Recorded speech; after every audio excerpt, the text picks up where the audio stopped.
ওনারা এখন ticket sell করে রেভিনিউ আর্নিং করতে চাচ্ছে। তো আমরা এটাতে সাধুবাদ জানাই, কারণ আমরা কোনোদিনই চাই না যে আমরা ফেডারেশনে বোঝ হই বা সৌজন্য টিকিটে খেলা দেখি। আমরা টিকিট কিনে খেলা দেখতে আগ্রহী। আমাদের টার্গেট হচ্ছে বাংলাদেশের গ্যালারিতে ঢোকা। আমরা আলট্রাসরা যখন খারাপ সময়ে সাপোর্ট দিয়ে গিয়েছি, আজকে ভালো সময় বলতেছেন আপনি ফুটবলের, কিন্তু সেই ভালো সময়টা যদি আলট্রাস না থাকে, গ্যালারি নিশ্চুপ থাকে, সেটা কখনোই ভালো সময় হতে পারে না।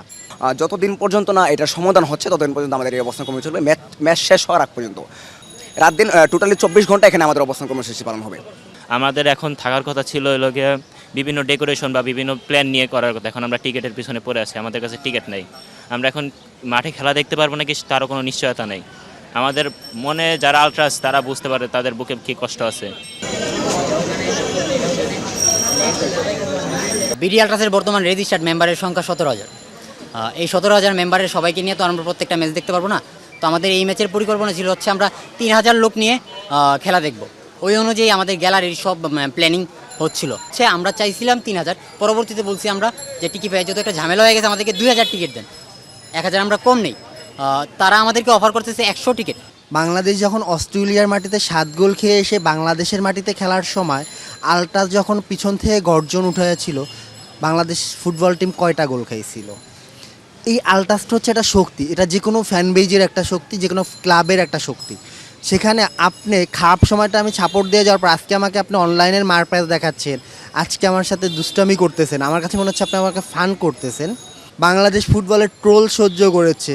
আমরা 7 গোল পাওয়ার পর যখন ট্রোল হয়েছে তখন আমাদেরকে নিয়েও ট্রোল হয়েছে যে এই ছেলেপেলেগুলো পাগল না হলে কিভাবে এই দলটাকে সাপোর্ট দেয়। তারপর আমরা সব কিছু সহ্য করে আজকে এই জায়গায় এসেছি, কিন্তু সেই ট্রোল করা মানুষগুলো মাঠে যায় খেলা দেখতেছে, আর আমরা খেলা দেখতে পারবো কিনা সেটার নিশ্চয়তা পাচ্ছি না।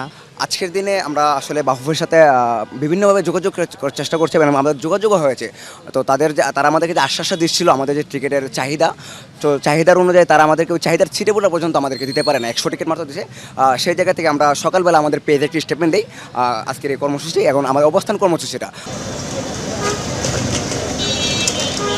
সাধারণ অনেক মানুষ এখন নতুন নতুন ফ্যানরা খেলা দেখবে, কিন্তু আমরা আলট্রাসরা যদি মাঠেই না থাকতে পারি, গর্জনই করতে পারবো না। আমরা চাচ্ছি সাউথ এশিয়া বা এশিয়ার ভিতরে একটি ভয়ঙ্কর রূপ হয়ে দাঁড়াতে, যেন একটা সমর্থক দল হিসেবে। কিন্তু আমাদেরকে মাঠে ঢোকারই কোনো অনুমতি দেওয়া হচ্ছে না, টিকিট পাচ্ছি না।